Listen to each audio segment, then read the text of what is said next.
سامعین کرام، رونق اسٹیج، باوقار علماء کرام، طالبان علوم نبویہ، پردہ نشی خواتین اسلام، السلام علیکم ورحمۃ اللہ وبرکاتہ۔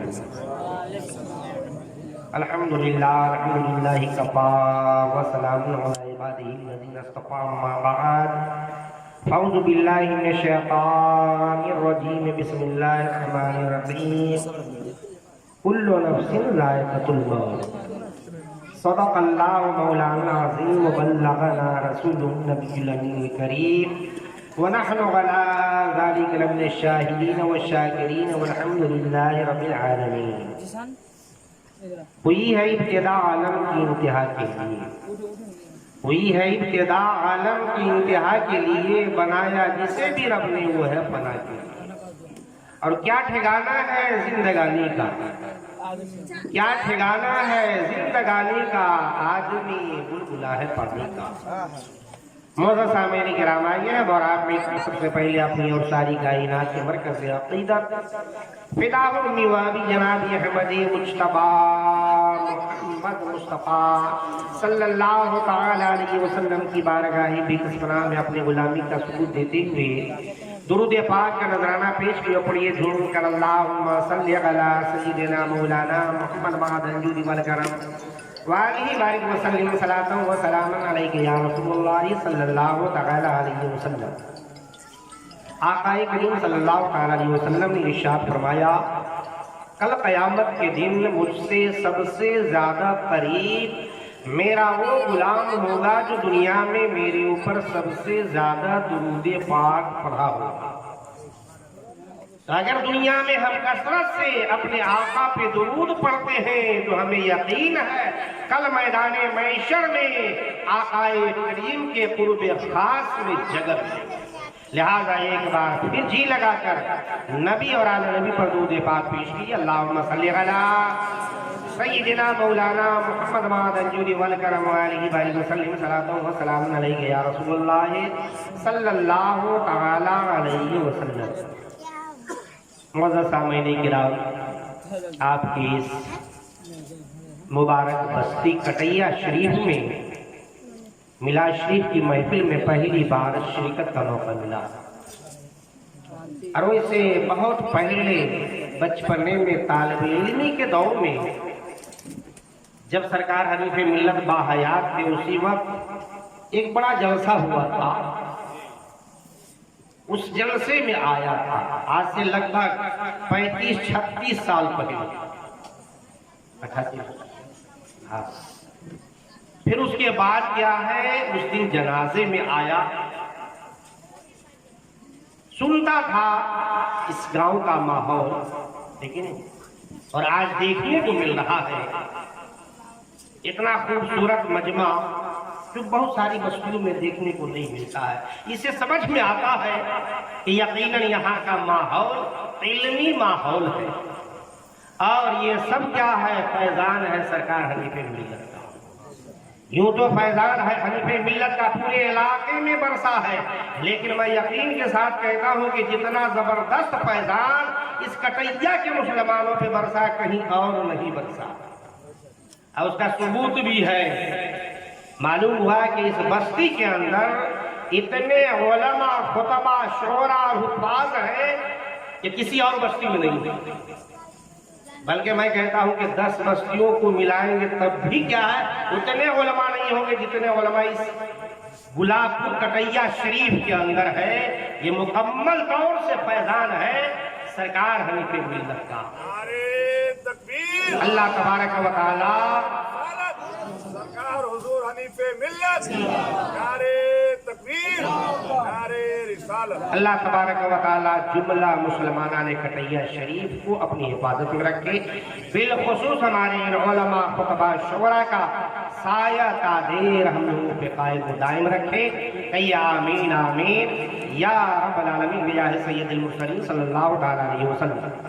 حضرات، ہمیں اور آپ کو خوب اچھی طرح سے معلوم ہے کہ آج سے چند روز قبل محترم عالی جناب محمد عطابل صاحب کی اہلیہ حلیمہ خاتون دنیا سے چلی گئی۔ اسی مرحومہ کے ایصال ثواب کی خاطر بشکل گارجین ان کے شوہر نامدار محترم عالی جناب تقابل صاحب اور خصوصیت کے ساتھ ان کی صاحبزادی ان کی بھتیجیوں نے اور بشکل معاون ان کے بھتیجے یعنی تقابل صاحب کے بھتیجے حضرت علامہ مولانا نور الخدا صاحب، جناب سراج صاحب، جناب اسرائیل صاحب اور ہر دل عزیز ہمارے عزیز گرامی قدر حافظ و قاری مشاہد رضا چترویدی، ان سبوں نے مشترکہ طور پہ مرحومہ حلیمہ خاتون کے ایصال ثواب کی خاطر اس مقدس محفل کا اہتمام کیا ہے۔ پروردگار عالم کی بارگاہ میں دعا ہے رب کائنات اس عظیم الشان محفل کو قبول فرمائے اور مرحومہ کے ایصال ثواب کی خاطر جو کچھ بھی کار خیر کیے گئے، چاہے قرآن خوانی کی شکل میں ہو یا میلاد رسول کی محفل کے صدقے میں کے طریقے سے یا صدقہ و خیرات کے طریقے سے، جو کچھ بھی گھر والوں نے مرحومہ کو ثواب پہنچانے کی خاطر کیا ہے، اللہ تبارک و تعالیٰ ساری چیزوں کو قبول فرمائے اور ساری چیزوں کا ثواب مرحومہ کی روح کو عطا فرمائے، مرحومہ کی قبر پہ رحمت و نور کی بارشیں برسائے، مرحومہ کی قبر میں روشنی اور کشادگی عطا فرمائے، مرحومہ کے تمام گناہ صغیرہ کبیرہ کو معاف فرما کر جنت الفردوس میں اعلیٰ جگہ عطا فرمائے اور مرحومہ کے بال بچوں تمام رشتہ داروں کو صبر جمیل اجر جزیل عطا فرمائے۔ کہیے آمین آمین یا رب العالمین بجاہ سید المرسلین صلی اللہ تعالی علیہ وسلم۔ حضرات، پروردگار عالم کا ارشاد پاک ہے کل نفس ذائقۃ الموت۔ آپ نے ایک بار نہیں 1000 بار اس کا ترجمہ سماعت کیا ہوگا۔ ہر ذی روح کو، ہر جاندار کو ایک نہ ایک دن موت کا مزہ چکھنا ہے، یعنی ایک نہ ایک دن اس دار فانی سے دار آخرت کی طرف ہر ذی روح کو کوچ کرنا ہے۔ حضرات، انسان ابھی دنیا میں آیا بھی نہیں ہوتا ہے، شکم مادر میں ہوتا ہے، ماں کے پیٹ میں ہوتا ہے، اسی وقت پروردگار عالم کے حکم سے چند باتوں کا فیصلہ ہو جاتا ہے۔ اس میں سے ایک یہ بھی ہے کہ یہ دنیا میں جانے والا انسان کتنے دنوں تک زندہ رہے گا۔ حکم ربی سے ماں کے پیٹ میں جو فیصلہ ہو چکا ہے اس کے خلاف ہرگز نہیں ہو سکتا ہے۔ جو وقت ماں کے پیٹ میں آنے والا انسان کے تعلق سے متعین ہوا ہے، ٹھیک اسی وقت کیا ہے، موت آتی ہے اور آئے گی۔ حضرات، مرنا سب کو ہے، مگر موت کب آئے گی اس کی خبر کسی کو نہیں۔ موت کب آئے گی خبر کسی کو نہیں ہے۔ تو شاعر نے تو اتنا بتا دیا ہے کہ انسان دنیا میں آنے والے اپنی زندگی کو ایسا سمجھو کہ جیسے موسم برسات میں بلبلا بنتا ہے اور آن کے آن میں ختم ہو جاتا ہے، ٹھیک انسان کی زندگی اسی طرح سے ہے۔ شاعر کہتا ہے کیا ٹھکانہ ہے زندگانی کا، آدمی بلبلا ہے پانی کا۔ ہر آدمی کو یہ سوچنا چاہیے کہ ہماری زندگی بالکل مختصر ہے۔ میں بھی سوچ رہا ہوں، آپ بھی سوچئے، ہو سکتا ہے یہ جو رات ہمیں اور آپ کو ملی ہوئی ہے زندگی کی آخری رات ہو جائے۔ جو لمحہ ہمیں اور آپ کو ملا ہوا ہے ہو سکتا ہے زندگی کا آخری لمحہ ہو جائے۔ ہم بیٹھ کر کے بول رہے ہیں، ممکن ہے بیٹھ کر بول رہے ہیں، بولتے بولتے ہماری روح نکل کر سکتی ہے، بہتوں کی روح نکل بھی چکی ہے۔ اسی طرح سے آپ بیٹھ کے سن رہے ہیں، اسی طرح سننے کے عالم میں آپ کی روح نکل سکتی ہے۔ اگر ایسا نہیں ہوا تو ایسا بھی ہو سکتا ہے کھا پی کر کے سوئیں گے تو ہمیشہ کے لیے سوئے رہ جائیں گے، ایسا بھی ہو سکتا ہے۔ اگر ہر آدمی اتنا یقین کر لے تو یقین جانیے کہ آدمی گناہوں سے توبہ کر لے گا، برائیوں سے باز آ جائے گا اور دینداری کے راستے پہ آ جائے گا۔ روایتوں میں آیا ہے کہ آدمی موت کو جتنی ہی زیادہ یاد کرے گا اتنی ہی برائی سے بچے گا، اور موت سے غافل ہو جانا دینداری سے دور ہو جانا ہے۔ آدمی اپنی موت کو کب یاد کرتا ہے؟ جب کسی کی میت کو دیکھتا ہے، جب کسی کا انتقال ہو جاتا ہے تو ہر شخص کو اس وقت کیا ہے، اپنی اپنی موت کا خیال آتا ہے، اور جیسے ہی دفن کر کے واپس آتے ہیں تو پھر بھول جاتا ہے۔ آدمی یہ سمجھتا ہے جو مرنے والے تھے مر گئے، اب تو اب ہم رہنے والے ہیں۔ یہ سب سراسر کیا ہے؟ غلط ہے۔ میرے بزرگ اور دوستو، بچے اگر یہ سوچ رہے ہیں کہ ہم ابھی بچپنے کے عالم میں ہے، جوانی آئے گی تو توبہ کر لیں گے، یہ سراسر غلط ہے۔ ایک نہیں بہت سارے بچوں کی موت بچپنے میں آ چکی ہے۔ اگر جوان یہ سوچ رہے ہیں ابھی جوانی کا عالم ہے، بڑھاپا آئے گا توبہ کر لیں گے، داڑھی سجا لیں گے، نماز شروع کر دیں گے، یہ ان کا بھی سوچنا غلط ہے۔ اب بوڑھے کیا سوچتے ہوں گے وہ سمجھ سے باہر ہے۔ کیوں؟ بڑھاپے کے بعد تو کوئی عالم ہے ہی نہیں، ہے کہ نہیں؟ تو بہرحال عرض یہ کرنا ہے کہ ہر آدمی کو یہ سوچنا چاہیے کہ ہماری زندگی بالکل مختصر ہے، اور ہمیں دنیا میں کیوں بھیجا گیا ہے۔ ابھی آپ نے مجھ سے پیشتر خطیب باوقار پیر طریقہ رہبر شریعت مفکر اسلام حضرت علامہ مولانا سعادت حسین صاحب اشرفی ناظم اعلیٰ جامعہ امانیہ علی پٹی شریف سے سماعت کیا کہ رب نے ارشاد فرمایا الذی خلق الموت والحیات لیبلوکم ایکم احسن عملا۔ رب نے موت اور زندگی کو کیوں پیدا کیا؟ رب نے خود ارشاد فرما دیا تاکہ ہم آزمائش کریں، امتحان کریں کہ دنیا میں کون کیسا عمل کرتا ہے۔ تو انسان کو اللہ نے آزمائش کے لیے، امتحان کے لیے بھیجا ہے، اور وہ آزمائش ہے کیا؟ عمل کے لیے۔ آج دنیا میں انسان جیسا عمل کرے گا، یقین جانیے کل میدان محشر میں اللہ تبارک و تعالی ویسا ہی بدلہ عطا فرمائے گا۔ ہم اور آپ کسان ہیں، کاشتکار ہیں، جیسی کھیتی کرتے ہیں ویسی فصل حاصل کرتے ہیں بلا تنصیب۔ یہ دنیا دارالعمل ہے، اس دنیا کے اندر آدمی جیسا عمل کرے گا کل قیامت کے دن، کل میدان محشر میں اللہ تبارک و تعالی اس کو ویسے ہی بدلہ عطا فرمائے گا۔ اگر آدمی اس دنیا کے اندر اچھا عمل کیا ہے، اگر آدمی نماز پڑھ کے دنیا سے گیا ہے، روزہ رکھ کے گیا ہے، حج بیت اللہ کر کے گیا ہے، زکوٰۃ دے کر کے گیا ہے، شریعت کے مطابق زندگی گزار کے گیا ہے، تو یقین جانیے کل میدان محشر میں اللہ تبارک و تعالی اس کو اچھا بدلہ عطا فرمائے گا اور جنت میں مہمان بنا کے رکھے گا۔ اور اگر آج دنیا میں انسان خراب زندگی گزار کر کے دنیا سے گیا ہے، بے نمازی بن کے گیا ہے، شرابی بن کے گیا ہے، جواری بن کے جائے گا، ماں باپ کا نافرمان بن کے جائے گا، چوری کر کے دنیا سے جائے گا، تو ایسے انسان کو اللہ تبارک و تعالی کل میدان محشر میں ویسے ہی سزا عطا فرمائے گا اور جہنم کے دہکتے ہوئے شعلہ میں ڈال دے گا۔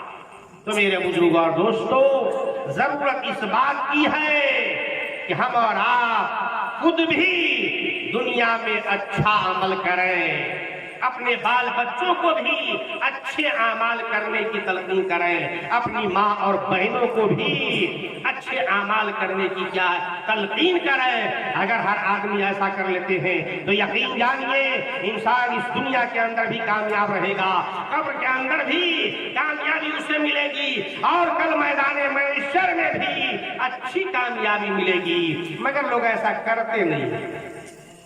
آج دنیا میں انسان ذلیل و خوار کیوں ہے، پریشان حال کیوں ہے؟ اپنی بدعمالی کی وجہ سے۔ پورے علاقے کا ماحول ایک کے جیسا ہے۔ یہ کٹیا شریف ہے، ہمیں معلوم ہے، علمی علاقہ ہے یہ، ہے کہ نہیں؟ اور یہاں بے شمار علماء ہیں، لیکن اس کے باوجود ہمیں معلوم ہے کہ نمازی کی کمی آ رہی ہے۔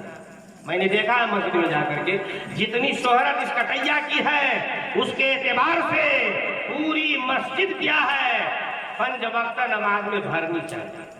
لیکن نہیں بھر پاتی ہے۔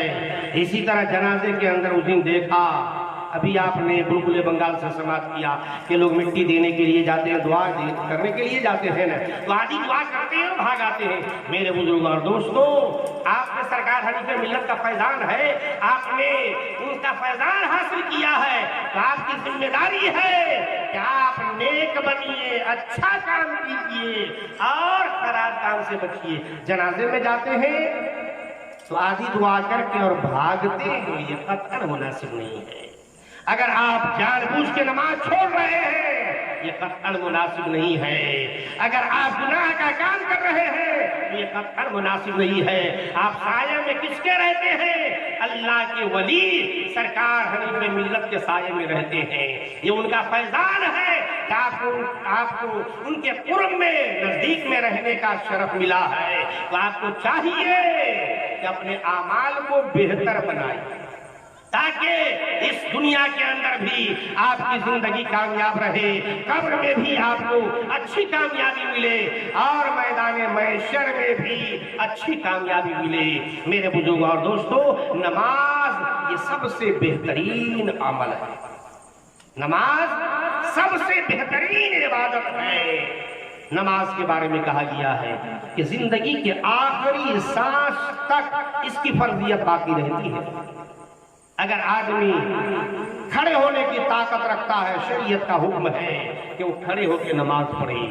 اگر جسم میں کھڑے ہونے کی طاقت نہیں ہے، بیمار ہے، نماز معاف نہیں ہے۔ شریعت کا حکم ہے آدمی بیٹھ کے نماز پڑھے، مگر نماز پڑھنا ضروری ہے۔ اگر اور زیادہ سخت بیمار ہے، بیٹھ کے بھی نماز پڑھنے کی طاقت نہیں ہے، نماز معاف نہیں ہے۔ شریعت کا حکم ہے لیٹ کے نماز پڑھے، مگر نماز پڑھنا ضروری ہے۔ اگر اور زیادہ بیمار ہے، لیٹ کے بھی نماز نہیں پڑھ سکتا ہے، پھر بھی نماز معاف نہیں ہے۔ شریعت کا حکم ہے اشارے سے نماز پڑھے، مگر نماز پڑھنا ضروری ہے۔ آج اللہ نے تندرستی دیا ہے، آدمی چلتے ہیں، پھرتے ہیں، دنیا کے سارا کام کرتے ہیں، مگر نماز نہیں پڑھتے ہیں۔ وہ خود فیصلہ کریں، کل میدان محشر میں جب ہم اور آپ رب کی بارگاہ میں حاضر ہوں گے تو رب کی بارگاہ میں جو سوال ہوگا، سب سے پہلا سوال نماز کے بارے میں۔ شاعر کہتا ہے روز محشر کے جان انداز بود، اولی پرشش نماز بود۔ کل میدان محشر میں پروردگار عالم سب سے پہلے نماز کے بارے میں پوچھے گا۔ اگر دنیا میں نماز نہیں پڑھ کے گئے ہیں دنیا سے، تو آپ فیصلہ کیجئے، کل میدان محشر میں رب کے یہاں کیا منہ دکھلائیے گا، کیا جواب دیجئے گا؟ کیا اللہ نے تندرستی اس لیے دیا ہے کہ دنیا کا سارا کام کیجئے اور رب کی بارگاہ میں پیشانی نہ جھکائیے؟ نہیں، اللہ نے تندرستی اس لیے دیا ہے کہ نمبر 1 پہ رب کی بارگاہ میں اپنی پیشانی کو پہلے جھکائیے، اس کے بعد دنیاوی کام بعد میں۔ اگر ایسا نہیں کیے، آپ یقین جانیے جس رب نے پاؤں کو سلامت رکھا ہے وہ اس بات پہ قادر ہے ہمیں اور آپ کو منٹوں میں لنگڑا بنا سکتا ہے۔ جس اللہ نے ہمارے آپ کے بازو کو سلامت رکھا ہے وہ اس بات پہ قادر ہے منٹوں میں ہمیں اور آپ کو لولہا بنا سکتا ہے۔ جس رب نے ہمارے آنکھ میں، آپ کی آنکھ میں روشنی دیا ہے وہ اس بات پہ قادر ہے منٹوں میں ہمیں اور آپ کو اندھا بنا دے، نابینا بنا دے۔ کچھ کر سکتے ہیں؟ کچھ نہیں کر سکتے ہیں۔ اس لیے ضرورت اس بات کی ہے کہ پہلے رب کا شکریہ ادا کیجیے، نماز ادا کیجیے۔ پروردگار عالم کی بارگاہ میں دعا ہے رب کائنات ہمیں اور آپ کو سارے کلمہ طیب لا الہ الا اللہ محمد رسول اللہ کے پڑھنے والوں کو اچھی سوجھ بوجھ عطا فرمائے، جب تک دنیا میں رکھے ایمان کے ساتھ رکھے، جب دنیا سے اٹھائے تو ایمان پہ خاتمہ فرمائے۔ آمین آمین یا رب العالمین بجاہ سید المرسلین صلی اللہ تعالیٰ علیہ وسلم۔ جس وقت ہمارے اور آپ کے آقا پیغمبر اعظم جناب احمد مجتبیٰ محمد مصطفیٰ صلی اللہ تعالیٰ علیہ وسلم اس خاکدانی گیتی پہ تشریف لائے تو اس وقت کا عالم یہ تھا، زمین سے لے کے آسمان تک فرشتوں کی قطاریں لگی تھی اور چاروں طرف سے صلاۃ و سلام کا نذرانہ پیش کیا جا رہا تھا۔ لہذا آخر میں آئیے ہمارا بھی کھڑے ہو کر کے سنت ملکی ادا کرتے ہیں. عرش و عرش کرسی جھکے تسلیم احمد کے لیے. اٹھ کھڑے ہو مومن و تعظیم احمد کے لیے.